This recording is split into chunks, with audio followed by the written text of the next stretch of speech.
नमस्कार, बहुत स्वागत है आपका। वर्तमान समय में राहु मीन राशि में गोचर कर रहे हैं और ये 30 मई तक हैं। 30 मई के बाद कुंभ राशि में प्रवेश कर जाएंगे।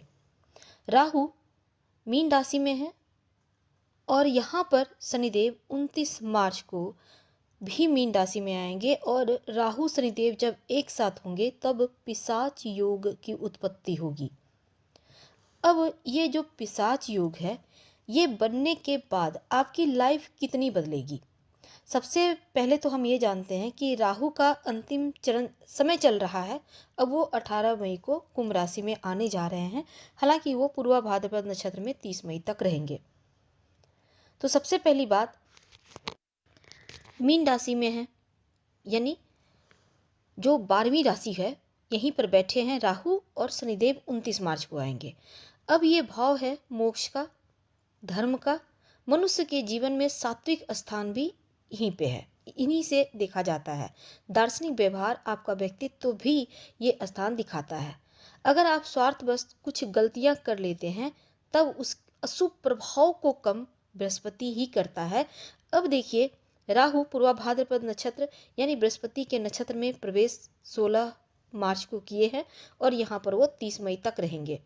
लेकिन जब शनिदेव 29 मार्च को राहु के साथ आ जाएंगे तब पिशाच योग बनेगा। अब ये पिशाच योग जो है, लॉटरी, जुआ, सट्टा, शेयर मार्केट में अगर आप पैसा लगा रहे हैं, अगर आप फिल्म, मीडिया या किसी नशे के कारोबार से जुड़े हैं, दवाइयों के कारोबार से जुड़े हैं या फिर टेक्नोलॉजीज के क्षेत्र से जुड़े हैं, तब ऐसी स्थिति में आपको लाभ होने की संभावना दिखेगा या बन जाएगा।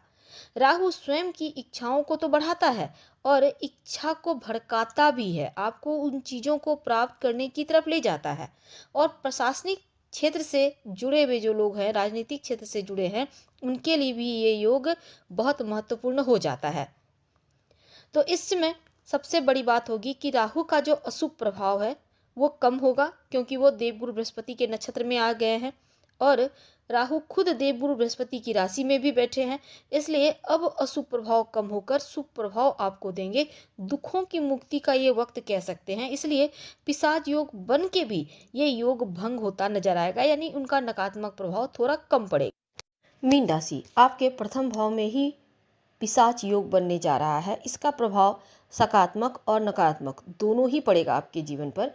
देखिए, थोड़ा सा भ्रम है, थोड़ी सी मानसिक अस्थिरता परेशान कर सकती है।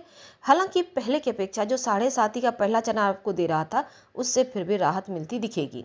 हाँ, इस समय बदनामी हो सकती है, ऐसे लोगों से ज़रा बचिएगा और किसी भी हाल में अपनी कमजोरी, आपकी खामी, आपकी पर्सनल बातें, पर्सनल चीज़ें किसी से शेयर ना करें, क्योंकि इन 2 महीनों में बहुत ज़्यादा तंत्र मंत्र के चक्कर में भी नहीं पड़ना और तंत्र मंत्र से भी बचना होगा। हालांकि आपके अंदर वो कॉन्फिडेंस है कि आप बहुत कुछ बेहतर कर पाएंगे।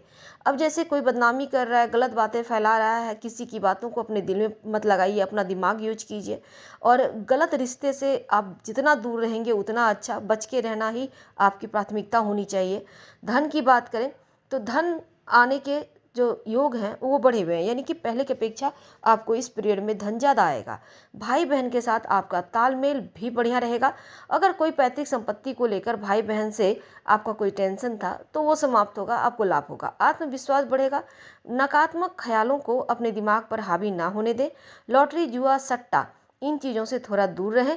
अगर आप किसी रिश्ते में हैं, डाइवोर्स वगैरह लेना चाहते हैं, तो देखिए हड़बड़ी में ना तो आप डाइवोर्स लें, ना ही आप विवाह करिएगा। जो भी कीजिए बहुत सोच समझ कर, सबकी सलाह मशवरा से। अब देखिए, एक समय एक और चीज़ होने वाली है कि बदनामी योग बने हुए हैं, तो इन 2 महीनों में एक तो आपको विवाह नहीं करना, दूसरा कोई भी ऐसा वैसा काम ना करे कि आपकी बदनामी हो।